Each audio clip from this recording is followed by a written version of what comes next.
Welcome to the latest episode of the B Movie Club. I'm your host, Kevin.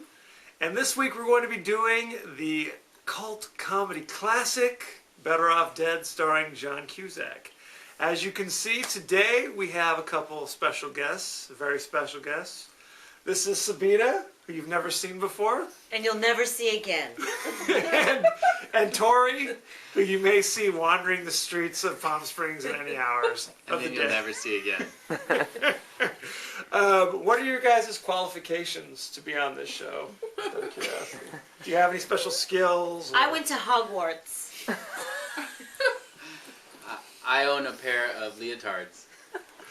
So you can see we've pulled out all the stops, brought in experts of the highest degree. Thank you. For those of you guys just joining us for the first time in the B Movie Club, we talk about the top movies. No, we don't. We talk about the bottom movies, if there's such a word, of the 70s, 80s, 90s. And today. And today. We post on Facebook on the B Movie Club page. Please check it out. Like it. Click the little like button. And each week I'll post what movies we'll be doing. Send in your comments, suggestions, favorite quotes, favorite movies.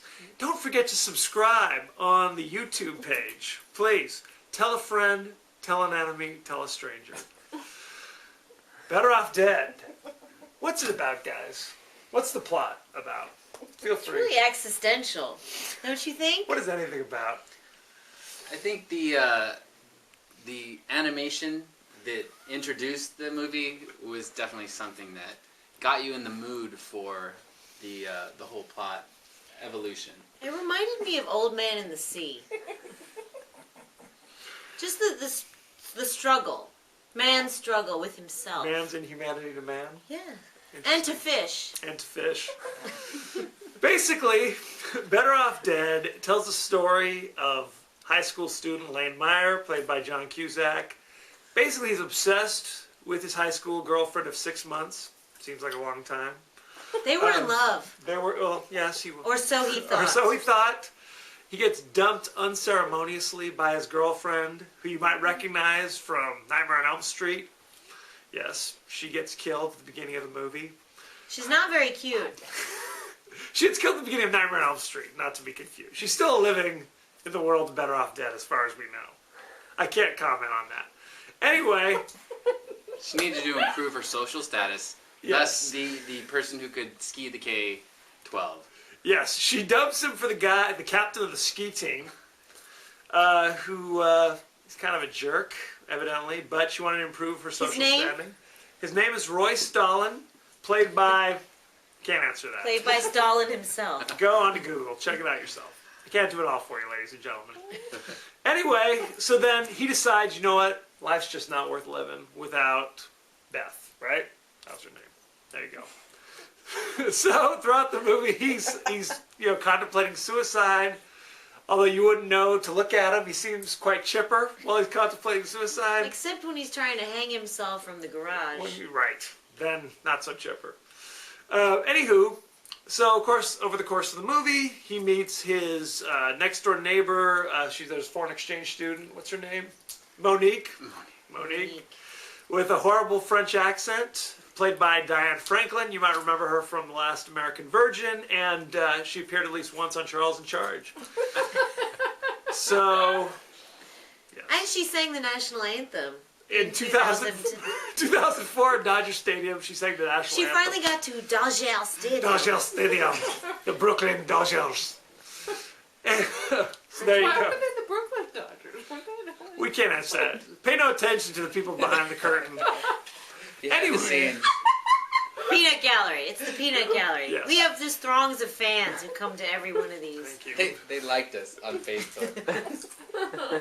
So, some behind the scenes things you may not know. This was actually one of the first movies by director Savage Steve Holland, who later went on to direct One Crazy Summer, also starring John Cusack. Little known fact, John Cusack actually stormed out of the theater that was showing this movie during the screening and pulled the director aside and literally said, "I will never work for you again. This is the worst movie I've ever seen. You made me look like a fool." Needless to say, he still finished One Crazy Summer. And The director ruined his acting skills. that's what it made him a much worse actor, as you can see from this movie. Other things, this is actually the third movie that we've done in the B Movie Club, starring Curtis Armstrong. You might know him as Booger from Revenge of the Nerds. He was also in Risky Business, and of course, Better Off Dead. Old friend of mine, pen pal, confidant, Lover, if you will. No, I'm sorry, Curtis. He plays Charles de Mer. Charles of the Sea. Is that French? Yes, it is. From the original Mon Dieu. French. Good times. I think that's all I can tell you. There's really nothing else going on. Lane Meyer, the part played by John Cusack, was actually based upon Savage Steve Holland's life. That's why he was like an animator, because Steve Holland was also an animator.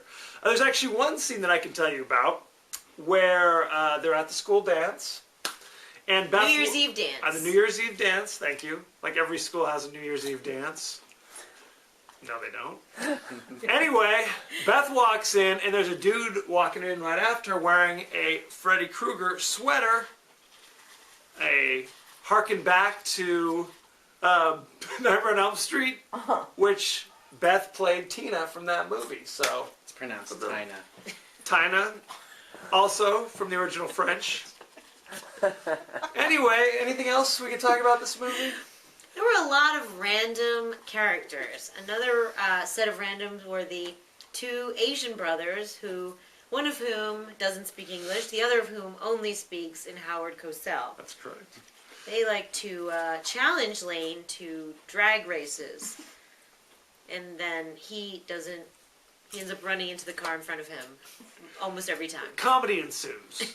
Need I say more? The actor, you might recognize one of the actors. He was also in Karate Kid Part 2 as the mean guy trying to fight Danielson. So check that out. There's lots of little crazy cameos. The guy who played Porky in Porky's Revenge and those movies, he's in this. He owns the burger joint. Oh, Everybody wants. Everybody wants some. There you go. Charburger. Charburger. Very healthy. Who There's plays also the teacher? teacher. Vincent Schiavelli plays the teacher. You might recognize him as also the teacher in Fast Times at Ridgemont High. Fast Times at Ridgemont High. He's also the ghost in Ghost. One of the ghosts. Amadeus. He was also Salieri's teacher, or not teacher, Caretaker. caretaker. Thank you. Maestro. Thank you. His God. Not his actual, the guy who was Salieri's caretaker in the movie, not in reality, as far as we know. He'd be old. I can't comment on that. Cut. Anywho, We can edit. you know what, let's go ahead. Here's a scene that we shot at the halfway point of the movie. Let's go to that right now. Well, Better Off Dead is just a cult classic. I mean, It's gotten better with age, I think. I think so. So has John Cusack. I just can't believe how many people want to go out with Beth. She's nothing special. Well, she has her own coat hanger line, so That's fancy. I'm into the frosted lipstick, but maybe that's just me. True. Can you skate the K-12? Yes, I can. That's Yes. confidence. All you do apparently is go down really fast. right. And if something gets in your way, Turn. That's right. That's good advice. Yeah. Right. That Can't wait avoid for the clap, second right? half. And we're And back. Don't forget to add that. Thank you. Anywho, next week I posted on Facebook. I always ask questions on Friday. What should I do next week? This week, we're going to be doing the 1986 comedy action classic, Running Scared, with Billy Crystal and Gregory Hines. They're the toughest cops in Chicago. Does Gregory Hines tap dance? Not in this movie, but he does. To answer your question, yes. They tried to work in a little soft shoe, weren't able to, so Billy Crystal does some comedy in it as well. Anywho, that is streaming instantly on Netflix. Better Off Dead. Rotten Tomatoes gave it an 82% fresh, so you know it's good. If you have not seen it, it is not streaming instantly on Netflix, so go to your local swap meet, bargain rack, your grandma's closet, find a copy, check it out, and let me know what you think. Again, next week, Running Scared. As you know, I end every episode with a totally out of context quote. You do? As some of you know, I end every episode with a totally out of context quote, and here it is. Go that way. Really, really fast. If something gets in your way, turn. Thank you for joining us, and be well.